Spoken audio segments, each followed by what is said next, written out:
All right, folks. Well, listen, here's the theme today. Today's business world is loud, noise everywhere. Everybody's networking, posting, connecting, commenting, this thing, that thing. But it seems like few are really building relationships, right? So, our guest today, he knows the difference. Been there, done that, and lives it. Steve Spiro went from a shy, bullied introvert with learning challenges to a fourth degree black belt, entrepreneur, sales leader, and now the master connector with over 35,000 authentic relationships on LinkedIn. Folks, I'm excited because he's proof that what we see as weaknesses can actually and should actually become our greatest superpower. All right. So in this regard, that's a man after my own heart, y'all. Y'all know what we're talking about. So I'm thrilled. The redneck connector and the master connector get to chop it up. It's going to be one powerful convo, and be looking for the audience questions. We want to hear from you. Interact with us. Have fun. All right. It's not a monologue. It's a dialogue, and you're invited, folks. Love you and appreciate all the support. Hounds and friends of the Hounds. Here you go. Welcome, the one and only Steve Spiro. Woo! What's going on, Mike? Hey, what's going on, everyone? Steve Spiro, the Master Connector, coming at you live and direct. Great to be here. And I was excited because Yolanda is an incredible lady that is a great supporter of our show, Wednesdays at 1 p.m. Eastern. And glad to see her on here with you. I don't know if she's been on your show before, but you may have another incredible, because she's an incredible asset to every room she's in. Yeah. Well, I mean, look, Yolanda, you just got sold by the Master Connector. DM me. All right. I would love to talk to you about getting you on my show, or at least someone's, right? The best audience. She's a little shy. I don't know if shy would be the right word. She's always in the comments. She's supporting. She's there. She is. Yeah, but she's amazing. So she loves connectors. All right. Well, good. We love you too, Yolanda. So fantastic. Who else do we got? We got Dr. Jeffrey Berger. Have you met him before? It seems very familiar. I feel like we know each other. I'm blanking right now, but unless he recently reached out to me, but the name looks really familiar. Yeah. Could be. I think he was on maybe yesterday during the radio show. Okay, so that's probably why. Yeah. But me and you know each other, but here's what's going to happen. We're going to go from first base to second base. We're going to warm relationships up with people. I'm a married man, okay? Yeah, well, yeah. I am too. Can you believe somebody put up with me for 24 years, Steve?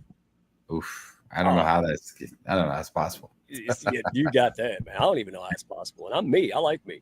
So you see the comment, Yolanda? She's got the Telly Savalas reference. Who loves you, baby? Because she knows me before I shave my head. So I got to get my lollipop. Maybe when I'll get a chance to bring my lollipop out. All right.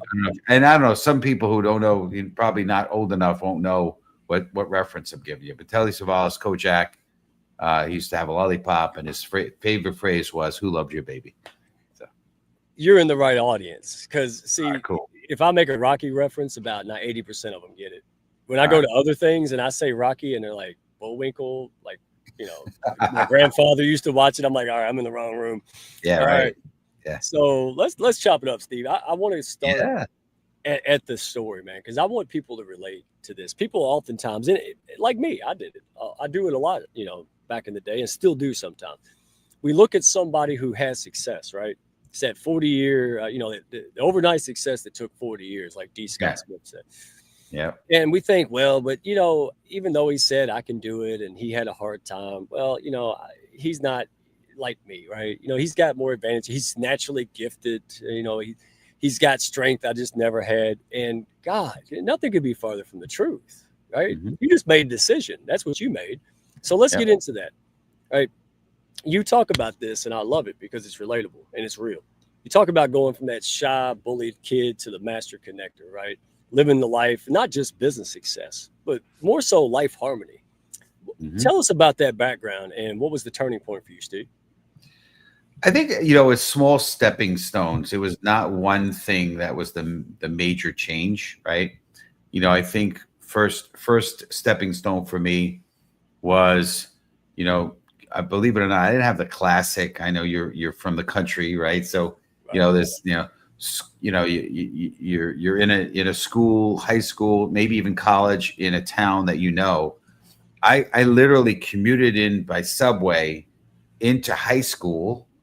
I went to the High School of Art and Design. I commuted into college, Parsons New School, So I didn't have the classic. We didn't have a campus. We didn't like, there was no prom. Like I didn't have the classic, but all those things challenged me. It didn't help me be a big connector because I was more disconnected than if I was in a community, right? So it was easy to show up and then go, right? There was no Right. socializing. At least I didn't do any of that.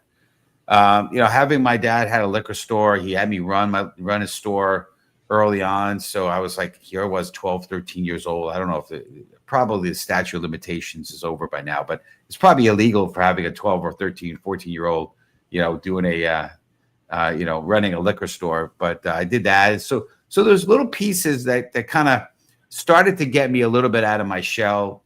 But in those environments, then I got into the martial arts. I did, going on to get two black belts.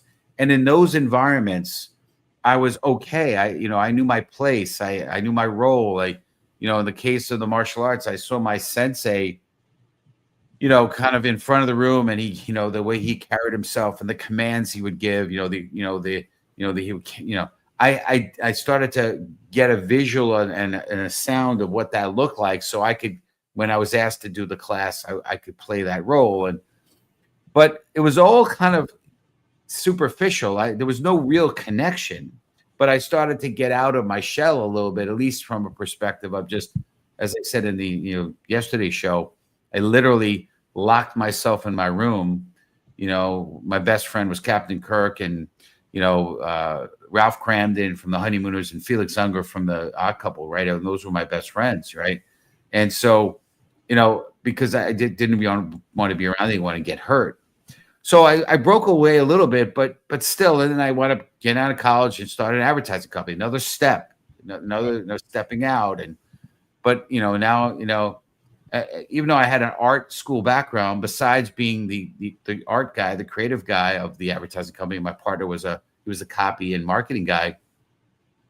Believe it or not, I was the guy smiling and dialing and calling and making appointments to get a portfolio of us and my partner and I to get in front of these people for new business. So that was a step out of my shell a little bit. And then I became the collections guy. I had my clients paying net, I don't know, maybe net 15 days, net 20 days. I mean, that's almost unheard of, but I had it going. So I did stuff, but it was always from afar. It was like, yeah, and then, I'm on a plane ride to Ireland. I was working on Guinness beer. That was one of my accounts in the advertising days back in the day. And a friend of mine, a guy named Brian, who unfortunately he went on to be with the Lord. He passed away in his late 30s, left his wife and son behind. But anyway, before that, he had told me about this incredibly successful entrepreneur who, after stalking him for 2 months, I met him, I stalked him. He became a mentor to me and challenged me. He said, "Steve, I understand you have these goals, these things you want to accomplish in your life." I mean, because I was bullied and picked on, I was always driven to want to be better, to want to do more. And I didn't understand what all that meant per se. I just knew there was a bigger calling for me in my life. I just didn't know exactly what that was going to look like. There was a part of me that thought I was like, I'm Superman. Like I had these hidden superpowers or whatever. Anyway, so here I am. He tells me that you need to meet 3 strangers every day, and I'm like, what? Like I said it the other day. Like, when you're in the South, you talk to strangers. After 5 minutes, y'all should come over for dinner tonight. It's like Exactly. it's so different. But in New York, you talk to a stranger, you're going to get shot, kidnapped, or killed. It's just it's terrifying. It's insane. So, but I did it, and that was sort of another step and turning point. But the real, I think the last phase of it, because that started to get me out of my comfort zone. What happened was COVID hit, and I'd been out there, going, meeting strangers, and I did do some connecting on LinkedIn, but I really had no choice now. I mean, we were in the Northeast where everything's locked down. You have to wear masks. It's crazy. And so I'm like, okay, how am I going to continue to be out there? So I started to really level up my LinkedIn efforts and had like roughly 6 or 7 Zoom calls a day. And that's when real connections started happening. I really started to see, as I'm going through my story and telling people my story and asking them to tell me theirs, people started to get really emotional at times. People like, hey, Steve, I'm telling you things that I never told anybody. Right. People are starting to well up. I'm like, and this is not this. These are dudes too. It wasn't just ladies. It was like, I'm like, what's going on here? And I started to see that there was a way that I could really reach people and touch people and really, connect with people. And I had that. Then throughout that journey, there was a lot of self healing, self acceptance. I needed to really love me, right? Because the good book says, love God, love others. How are you going to love, your others if you don't love yourself first, right? So you got to love yourself, and and so there was a lot of that self journey and self discovery and all that going on. But finally, at some point, I accepted myself, and I'm like, you know what, I'm good enough. I always compare myself to my mentor, who was basically incredibly charismatic, really funny. And I'm like, I can't be you. I didn't say it to him, but I'm saying to myself, I can't be him. I just don't have that, it was ugly. Like I tried to be him and I was offending people. People were awkward feeling, it's like, so yeah, but I wound up saying, I'll always be a second class. Somebody else will be a first class to me. And I started to realize I have value, I have different value, but I have value. And now I could start to share that. And so I became others focused. I started to be authentic, and I started to build community and growing connections. And I leveraged my grit. I mean, having a learning disability was probably the best blessing. We spoke about it yesterday.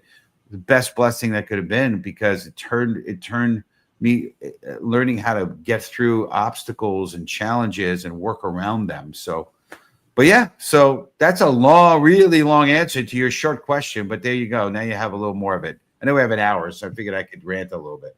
Yeah, no, I mean, it's not rambling if it's true, right? And it's valuable. And our audience, man, they love the real, because that we focus on this thing, the sales script, the brand, being perfect, right? All these whoever's writing this, man, we got to shut like it doesn't work. And then they hear someone like you, right? And they hear me, but then when you come along and we say the similar things, then people start to go, hey, there's something to this. I'm not defective. I'm not broken. I just got to go diving into it. Whatever you're burying head in the sand, pull your head out. That's the first key, because he said, hey, Steve, you want to be successful and live life, go talk to 3 people. That had to be terrifying for somebody who was like, man, I don't like to get on stage and talk to people. You just run up to strangers. How are you?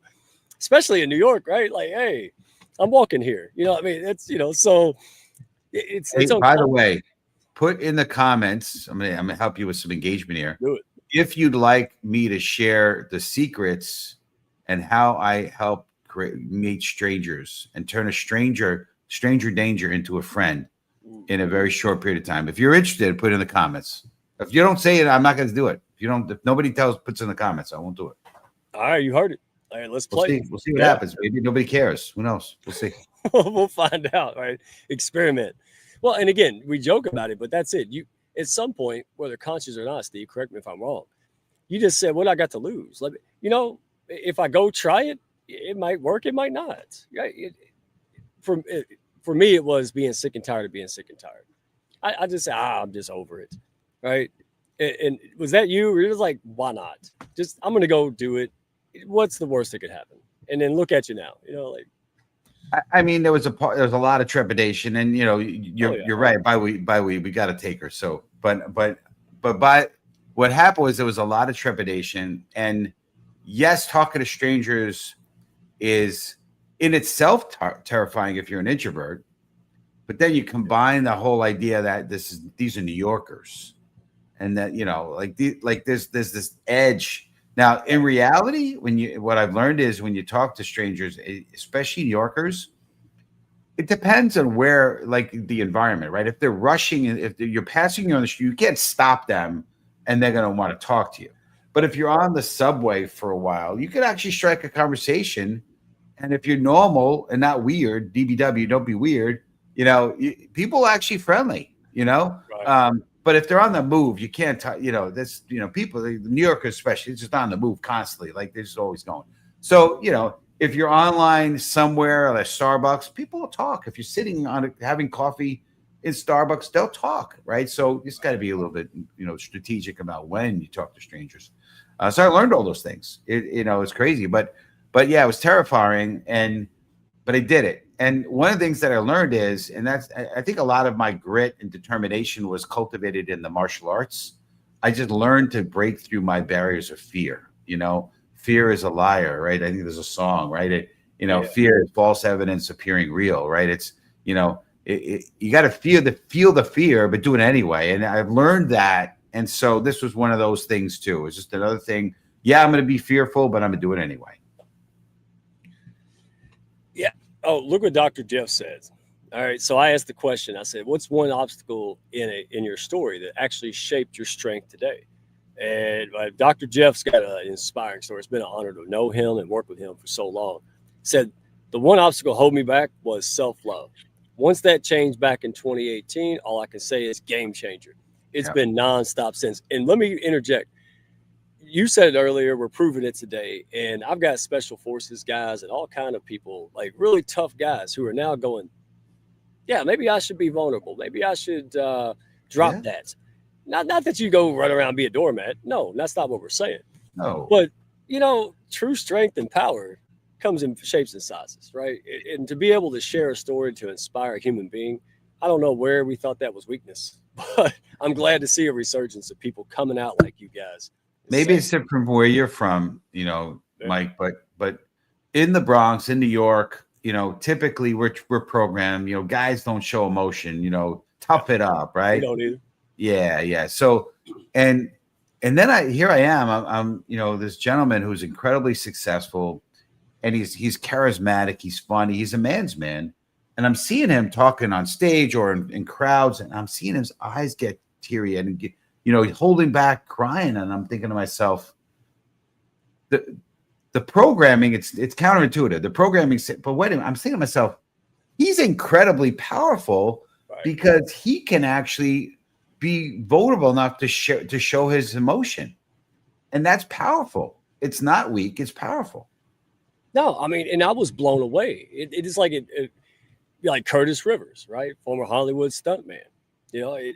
Very soft, very but he does the most dangerous stuff on a daily basis, right? Fireman, and I'm really excited to see that because that's in fact, people are drawn more to you because you're vulnerable, because you're sharing a story. Right. Here's two things talking to you that I uncovered. All right, thank you, Steve. Number one, everybody that is a friend now had to be a stranger before that. Think about it. That's right. Me and you were strangers. Playground, who became your friend? They were stranger first. Right. And the other one, well, I done forgot it. See, that's what getting old, I guess. Oh, I grew up. That's my fault. Right. But still, I mean, drawn to people that just tell it like it is, because I don't want you to suffer through the same thing. If I have the antidote or the remedy, I want you to know about it. And there's Chris. Chris, yeah, absolutely. He's a very tough guy. He's a very strong inside, but he's got a soft side that makes people want to open up. Because, and here's what I find fascinating about you, and we'll jump into this. You're a speaker. You're known for your speaking, right? You get hired to speak. You're on grand stages, but you listen. That's because nobody's going to cry when you speak. Say it again. You listen. Yeah. See, I caught that. See, I played along. Yeah. So, you did play along. That's right. My dad was. My dad's legacy lives on because he was corny. With his jokes were corny. So that's a little taste of it. So. Our dads would have got along, man, because he's the same way. He would tell a joke and it'd take you 10 minutes to realize it was a joke. You thought it was serious. So anyway, back to the subject. We're having fun. Nobody cares.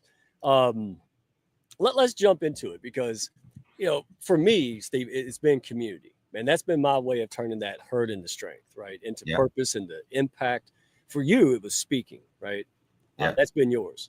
So an accommodation, but speaking is a big one. Big one. Sure. Why that path? Was it just a natural fit? Was, like, why go there? You could have done a gazillion things. What was it in life that put you there? So here's what happened. When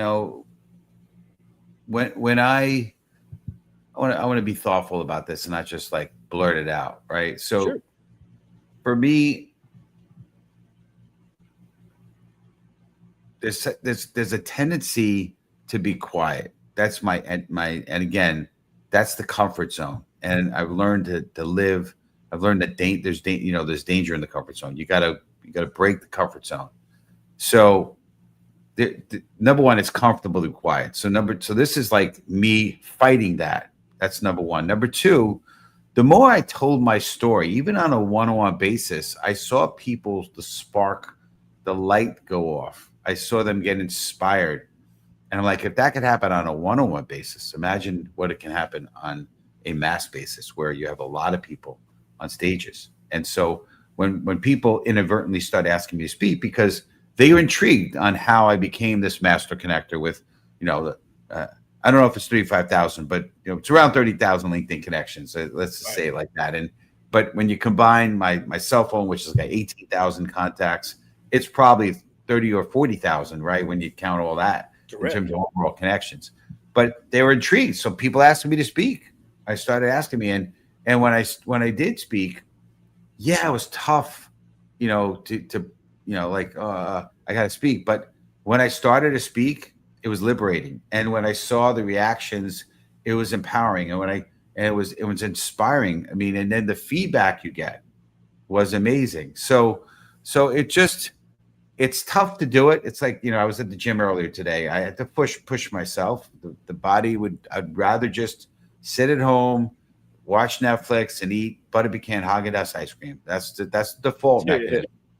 But I got to do what's uncomfortable, and I have to be others focused because that's what my mission. And of course, a big part of it, and this is probably the full answer, and that is, right before COVID, I put together a mission statement, and part of that mission statement was to be the light, uplift, inspire, and encourage. And I need to do things that are going to fulfill that mission. And obviously the show, the LinkedIn Live show, being on podcasts, writing my book, getting on networking calls, connect calls, and inspiring people, being on stages, all are part of that mission. So it's all about the mission, and that's why I do it. Yeah, and by the way, we better go ahead and give them what you asked for, because I don't know if you saw the comments, but they're like, yes, please, yes, share. So, and before you do that, all right, you were trying to learn how to speak and be bolder. I was learning how to be quiet for the first time. And the point of this is the grass is always greener on the other side, but you still have to mow it, folks. Right? He's going to hear, I wish I had this. And I'm like, man, I wish I could be quiet and listen better. And by the way, Jeff Berger said that he wants to connect with me because we're fellow bold guys, but that grass doesn't grow on a busy street. Yeah, you heard that, right? I have. Yeah. So, and I picture Jeff. He's back there cracking up right now. Like, I wish Jeff, you need to come up stage, man. Absolutely. We were talking about that. I'm serious. I'm about to send him the link. All right. So, if you don't mind, share that if you're ready to share that, because they are. Yeah, I mean, you can wake me up in the middle of the night and I can tell you exactly how we do it. So first of all, some of it's mindset, and you want to make sure if you're going to do something like this, you gotta go and you gotta change your heart set. You gotta be ready to be others focused, not be agenda focused. There can't be some agenda here. Oh, I'm going to go talk to strangers so I can sell them something. You can't. It's got to be. So you got to. Number two, you just got to believe that you have value, that you are awesome, that whenever you enter the room, not from an ego standpoint, the room is better because you're here. When you get a chance to talk to somebody, they're going to be better because you've talked to them. You just need to feel that about yourself. So it's sort of a, before boxers, you talked about Rocky earlier, but boxers, right? They have that they hype themselves up. They play music. They do shadow boxing. The hype. You gotta get yourself a little hyped up. You gotta get, so that's number one, a little prep. Number two, how you present yourself is important, right? I'm not saying put on a 3-piece suit when you go out meeting people, but just dress. So when people look at you, they're like, okay, he looks like there's a subconscious message that, okay, this guy, there's something interesting about this guy. Okay. I'm in the gym. I'm not dressed up at the gym. Okay. But I might be dressed in a nice t-shirt, right? One of those, whatever they're called, where they look crispy, that kind of thing, right? You and I wore my church outfit for you, by the way. There you go. I appreciate it. You're welcome. Yeah, keep going. Absolutely. Yeah.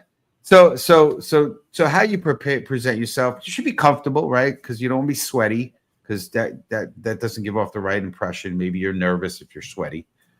And so preparation is important. But here's it's a simple 4-step process. And by the way, if you don't do the prep things, you can still do it. It's easy, it's super simple. It's not complicated. First of all, you're not going to meet anyone on your couch, so you got to get out, right? And what I've learned to do is live my life on purpose.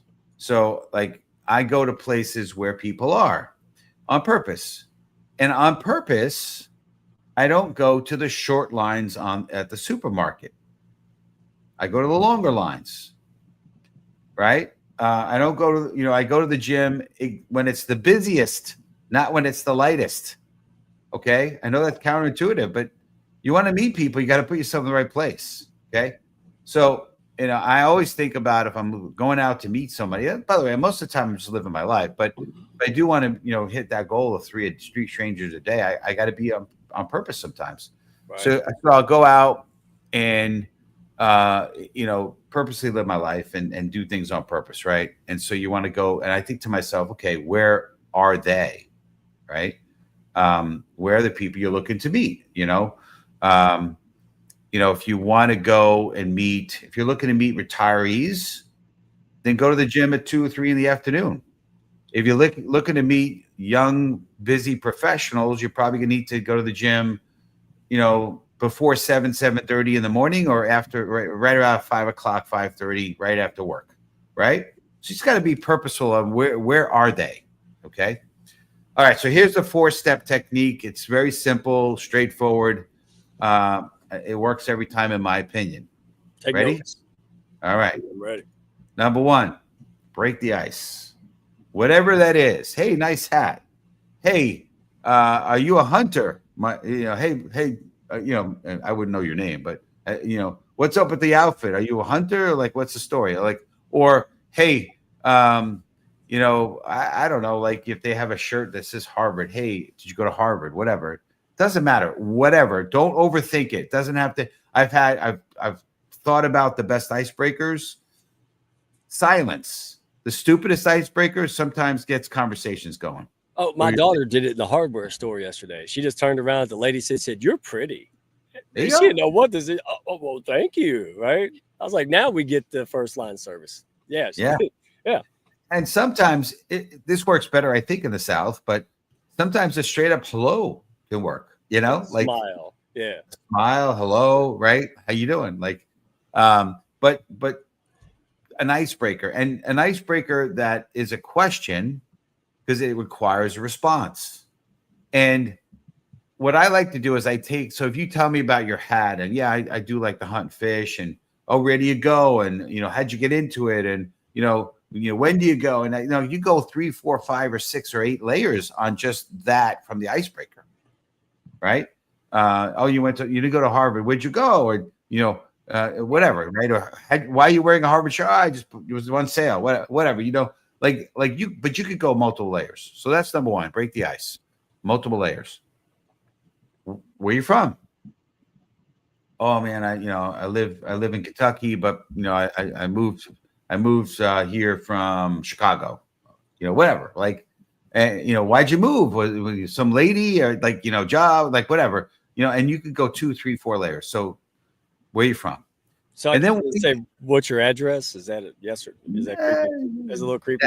That'll freak people out. Remember, okay. DBW, don't be weird, right? Okay. But yeah, but right. But yeah, just where you from and how long you been here, and hey, what got you here, and there's all sorts of questions you can. You don't need to have this rehearsed, but just be curious and genuine, interested in the person, and then the questions will come to you. I believe that.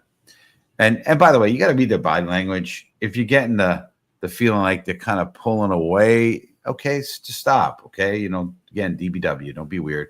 But if they're smiling and they're engaging, and by the way, be ready, because they may ask you questions. And I like to throw in, I might say something like, "Yeah, my wife and I moved to Stanford," or whatever. Like, I'm gonna throw a couple things in, but I'm gonna go right back into them, right? Maybe a slight relatability, but don't go on a tangent and say, Yeah, you know what? I was thinking about hunting fishing, and I did that. No, a sentence, not even like half a sentence, and back to them.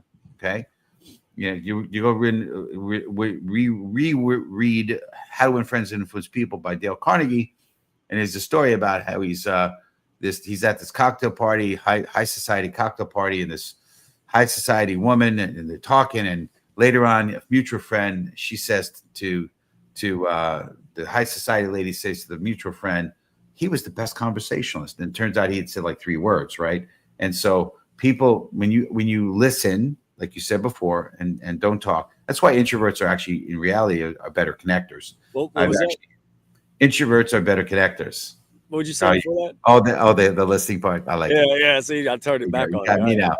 Got me now. But there's a great book called, I think it's Matthew Ballard. I think it's The Introvert's Edge to Networking. It's a great book. But anyway, so break the ice, where you're from, and then the third question is, what do you do? And I know you'll hear mixed opinions on this, but people don't ask. Well, I never said, what do you do for a living? I have a very wealthy friend that said, what do you do? Well, I fish. I travel a lot. I go, have a boat. Like, I didn't say what you do for a living. I said, what do you do? That's how you interpret the question. So whatever you want to. Yeah. So what do you do? And that could go. Okay, I'm an accountant. Well, why'd you become? What made you want to be an accountant? How long you been an accountant? Did you go to college for it? Whatever. Blah, blah, blah, blah, blah, blah, right? 3, 4, 5, 6 layers. Each question, 3, 4, 5, 6 layers. So in my opinion, after you've done all that, you've basically created a friendship. Like, think about it, right? This is 5, 6, 8, 10-minute conversation. You've got a friend. You made a friend. The 2 kids in the sandbox have played together a little bit, and now you're friends. And so my last piece of this is, hey man, we should stay in touch. And yeah, that'd be great. And then here's the kicker. You ready? If you use this, in my opinion, you'll be a multimillionaire. This is my opinion, my humble but accurate opinion. Take out your phone. Let me give you my contact. What's yours? Right? Let me give you my contact. No. What's yours? And I don't do the Instagram exchange. I know that's the trendy thing for young people. I want a number. Right? So that's it. And most people are like, sure. And they give me their number. And I type it in and I call them right on the spot. And I look at their phone. A lot of times they take out their phone too. I look to see if my number went through, because many times I've seen people giving me the wrong number, or I've typed it in wrong with dyslexia. So I typed it in wrong. So that's what I do. And after they leave, okay, this is important. I will take notes, and almost everything they told me, notes in their contact of their phone on my phone. Everything I can remember. Married, have 2 kids. I'm guessing he's like 38. If he didn't tell me, right? Lives in Norwalk. He's an engineer. He went to UConn, for college. He studied engineering. Like, whatever. I'm going to write it all down as much as I can remember. Write it down right there. And then what I do is I send him a text. Right after. I don't care. Like my wife knows I do this all the time. She's like, you should wait. Why? Why do I have to wait? I don't care. And so what I write, I'll read you exactly what I write.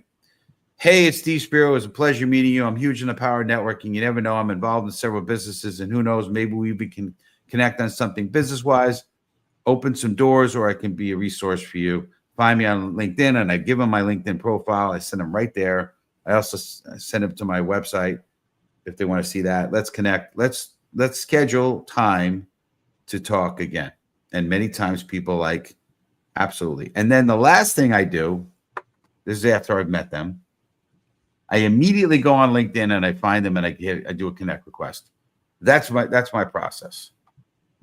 And I'm telling you what, there's some good stuff there, in my opinion, because I use it. Still do it to the day, and it's very effective. Boom. All right. And you're not going to invoice us for that? You just gave that for free? Oh my goodness. Yeah. So yeah, you had Bob Berg on. I had him on my show. So we're go-givers, right? Yeah, it makes three of us. I didn't even realize I built a community on a book that he wrote, and I didn't read until afterwards. It blew my mind. I'm like, I'm not Yeah. alone. So you said a few things, and Yolanda, she put it best.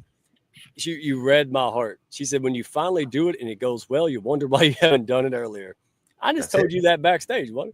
That's right. Yeah, it's amazing. So Yep. here's what I got. First of all, so those 6-digit phone numbers I'm getting, it's probably a good indicator that I'm doing it wrong. All right, so that's the first thing. Ha! So, yeah, so supposed to be 7 digits in the phone number. Okay, maybe I should stop asking people their address and just stick with location. There you go. Number two, I love what you just alluded to because I teach people online, right? And the principles are the same. I'm teaching the same principle how to do it online that you're doing in face to face. It's Yeah. people first. It's curiosity and value. Yep. You're bringing somebody curiosity, connected on a human level, and then you bring value to that person as much as possible, and you leave them alone. You leave them alone. You give them a chance to it's like, like a dance. If you step, they step. If you keep stepping, you step all over their feet. Yep. And I love that. You're like, hey, the outcome is done. I said hello. I connected. The ball's in their court. And, that's fascinating. I hope folks are listening because they hear me say that all the time. And yet you saying it, they're like, oh, okay. It's dead on. If you want, we could take it another level, and I could tell you some of my secrets on LinkedIn if you want to go that route. No, we're gonna make them go and connect with you now. They got to go to you got to go to LinkedIn and connect with Steve Spiro, and then you can learn some stuff. So, number two, I didn't get out the house much at all. I'm turning that crazy old man because I'm always virtual. So I went out to Ace because my daughter's messed up the carpet, and I just saw a table and some guys hanging around. I don't know why I thought Girl Scout cookies. See, I told you I need to go out more. So I walked out. I said, "Hey, catch me on the way out." I'm grumpy. I come back out and I don't know. I just stopped. I said, well, they're here on Labor Day, raising for calls, and plus there's no cookies, no girls, no Girl Scouts, and there's dudes in beards. So I finally realized it's not the Girl Scouts. So anyway, this guy, it was an organization that had to do with mental health, and the founder lost his kid, right? Yeah, took his own. And I am the COO of Flourish Foundation, which is created for the same purpose. And it's just you said stand in a long line. Everybody's like, no, Steve, I got things to do. That's silly. Why would I stand in line to talk to somebody who probably won't be a client? And I'm here to tell you, I donated. We had a good chat, and then we exchanged numbers. And now we're going to talk to the leaders, the executives of this organization. Yep. I don't get out much, but just that one thing, you just got me excited. So now when the world wants to know why I left the house, I'm going to say it's your fault, Steve. He motivated me to go outside. It's y'all's fault. But thank you for sharing that, because that is very powerful, the story behind it. And you gave us practical insights on how to get it done, because sometimes it's scary. And I love the last disclaimer you gave us. If someone's not feeling it, just leave, because somebody else is going to. More people are going to appreciate that than not. Right, Steve? Yep, absolutely. They really. And sometimes you never know what's going on with people. Just your smile and your hello and a sincere compliment, that could change their life. They may not have heard a story. Please do. So here I am. I'm this is earlier on in my connecting days. So one of the spots I was going to a lot was Barnes and Noble, because there's books section and there's a business book section. So like, okay, I like reading success minded books. Something relatable. So I'm kind of, see this guy I want to have a conversation with, and I kind of mosey on over, to use probably, some phrase that you probably would use. And I make a comment, and I get this kind of look, and he walks away. Okay. So I'm like, all right, I'm not going to be denied. So I kind of inadvertently, on purpose, follow him a little bit, and I kind of inadvertently bump into him in another spot in the Barnes and Noble, and I start to say something again, and nothing. And then he says, "No comprende," whatever. Like he didn't understand. Like that was why. It wasn't like me. It wasn't. It just. It's not 99% of the time. So here's what I've learned to kind of piggyback off what you talk about. Don't take this wrong, community, but people are like dogs. Okay, I know you called me big dog earlier.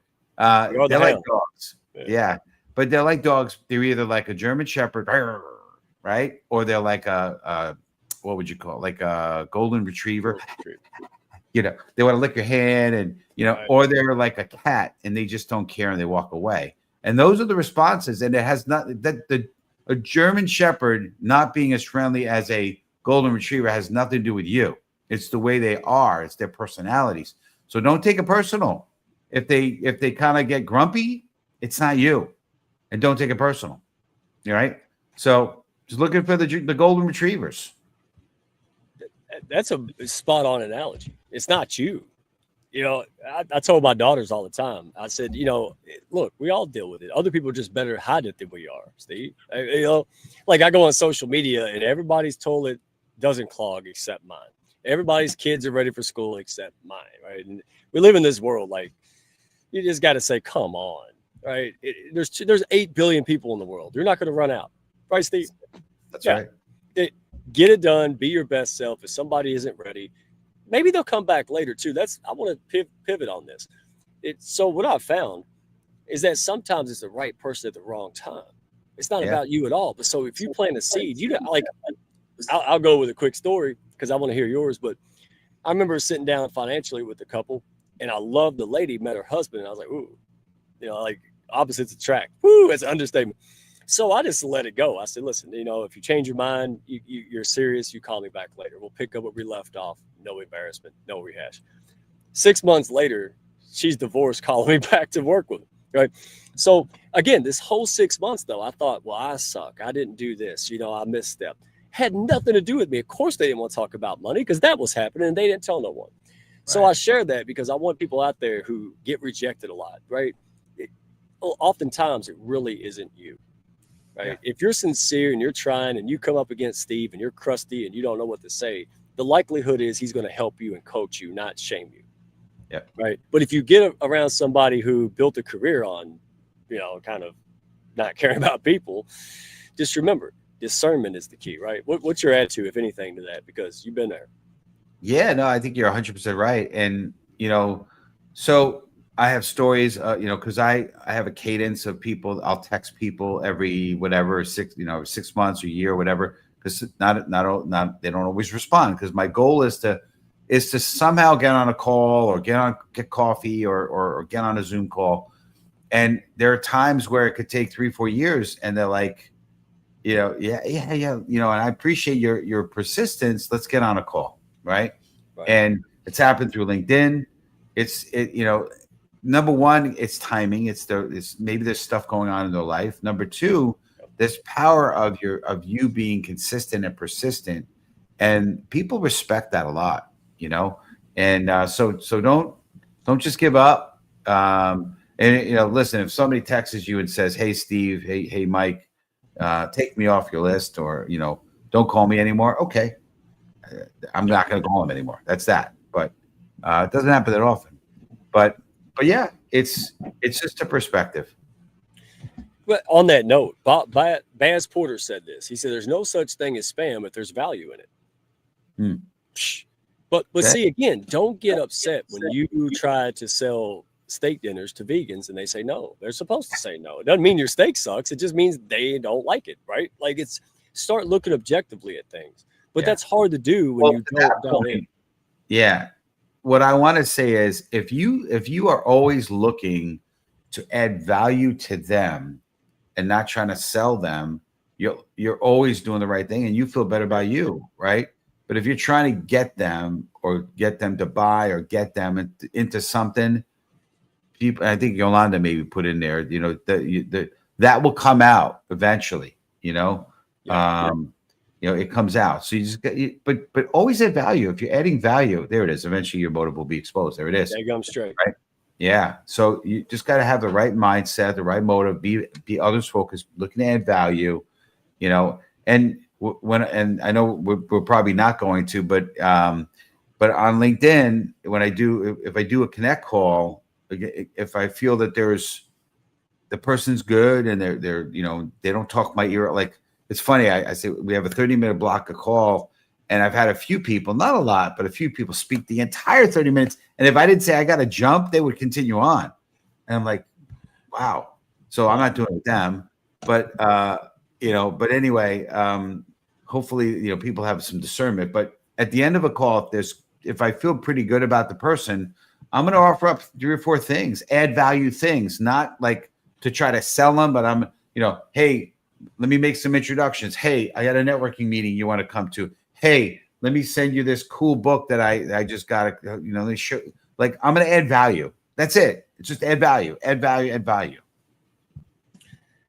Oh my gosh. This has been, time flies when you're having fun. Are you serious? No way. Come on.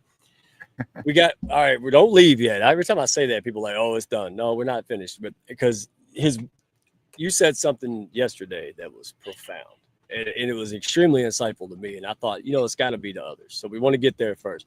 Real quick, though, we're celebrating people who have built businesses or building businesses from heart. They truly care about people. They're not doormats, but they, hey, it's like fishing. The fish is hungry. I got the, yeah. Hey, if I'm in the desert and I'm thirsty and you got a bottle of water, that's an easy sell, right? Right? This is what we're talking about. And so real quick, because today's show is brought to you by this guy who didn't have to sell me. All right. I lost everything. I shrunk. My health was going to the wayside for 3 years, building a business, had no clue, all passion. And David come along, and actually, this guy's amazing. Not going to get into the full story. But if you're looking for someone who's been there, done that, he went researching how health works. His doctor said, look, you're not listening to me. You're fat. Get out of my office. Go find a new doctor. He is a divorce attorney by trade. So then he goes out, he researches wellness, and he figures out what's true and not true. And so anyway, we had him on a couple months ago. It worked. We tested him out, right? And I said, well, if it doesn't work, we can't do a show about it, Steve, right? But it did work, and we get to tell people the truth. So if anybody is out there building a business high level, you're busy, it doesn't matter. You're just busy, ambitious people. This guy's for you. He's got his own community. Scan the QR code. Go to jadedhealth.com. He is absolutely phenomenal, and he does what we do and teach naturally. Like, he's just a natural connector. You know why? Because he's just nice to people. He really cares about people, and they flock to him. And so you don't have to take a course on that all the time. Just go out there, be nice, and then advanced level with Steve. And then Tanya, Tanya Everhart. All right, dadgummit. Me putting myself out there like you did, it was terrifying. And people just kept getting on me. And then Tanya saw me in a comment with Russ Hedge and said, did that just say redneck financial coach? You got to be kidding. And the rest is history. So when me and Steve talk about that one person that changed our trajectory, we're not joking, folks. So brand face, that's it. If you're clarity, figure it out, go seek an expert. That's my top pick, because I didn't even know what branding was. I didn't know it was a thing, dude. So, but that rock solid people, big hearted, and they're more country than me, or as country. So that's a unique thing. And last but not least, E-Leader Experience, Megan Robinson. She is brilliant as she is kind-hearted. And everybody talks about culture nowadays, but what is culture made of? People. So the best laid plans, if your team and your leadership is not on board, they don't know how to execute, good luck, right? You got a whole bunch of ball players who don't know how to play baseball. That's going to work out real well. So go out there, get the expertise. She's been in 7 countries, hundreds of clients, Fortune 500, and she knows what she's doing. And she's a blast to work with. Love working with you, Megan. Thank you so much. And folks, that's it. Steve and I, hey, back me up or correct me if I'm wrong. But the way I phrase this is the cheat code to happiness in life and prospects. All of these harmonious things all happen when I took a vested interest in people, their success. That people expect us to say we're great. They don't expect hundreds and thousands of super pros to run around and authentically and honestly say you're great, Steve. That's why I like you, because you just go out there, pepper spray happiness, teach people, let them be if they want to listen, great. If they don't, great. You're just doing you. And that is one of the most attractive things in life and business, brother. So before we go and end, all right, I want you to end on the last 8 minutes with us. I really want you to let them know, like, what you're about. Because I think they already do. Man, you got a fan club. I love it. So, people, you're speaking gigs, right? That's your jam. First of all, where can folks find you if they want to learn more about your services? What are your services and how do people tap into you? Yeah, I mean, literally, Master Connector, my master-connector.com, right down below. You can see it there. That's my speaking website. I don't do coaching. I'm not a coach. I speak, and sometimes I'll do workshops on the back end of the speaking as a package with speaking. But speaking is my jam. My vision, my goal, I'm on this planet to be the light. So my goal is to be paid to travel the world, speak and inspire, and be a beacon of light. So everything I'm doing in my life is geared towards that end goal. I'm also eventually I'm speaking it into existence. I'll be on a TEDx stage. The TEDx organizer is waiting on me. They just need to hear about me and find me. So if you know of anybody that's that TEDx organizer, not a TEDx speaker per se, but a TEDx organizer, I'm looking to get on TEDx stage. I've got a message I really believe the world needs to hear. But yeah, that's it. Find me there. Go find me on LinkedIn. If you go Steve Spiro Master Connector you're going to see me. I think Steve Spiro, first one shows up all the time, I think, on LinkedIn. And then you can also go, I have a personal website, so stevespiro.com. And yeah, I mean, that's it. And do check out our show. Russ Hedge, I know he's a big community supporter here. He's a sponsor of some of our episodes. So, but masterconnector.show is our show website. Where Wednesdays at 1 p.m. EST, 1 p.m. Eastern Standard Time. So, but yeah, hope to connect with you. I'm all about just uplifting, inspiring, courage. The show, the book that I wrote, The Tao of a Master Connector, right there. It's all the same. I have 4 pillars that I live by. I stand for. Number 1, being authentic. Number 2, being others focused. Number 3, building community, growing connections. And number 4, having grit. And I believe if you do those 4 things, you also could be a master connector. You also could see success in your life. I think that's the key. It's what I was missing for years. Maybe I had the grit. I didn't know how to build community. And how do you build community? Honestly, is those first 2 pillars, which is being authentic and being others focused. And when you put those 4 things together, you're a deadly combination in a good way. Yeah, you're preaching to the choir here, Steve. Dadgummit.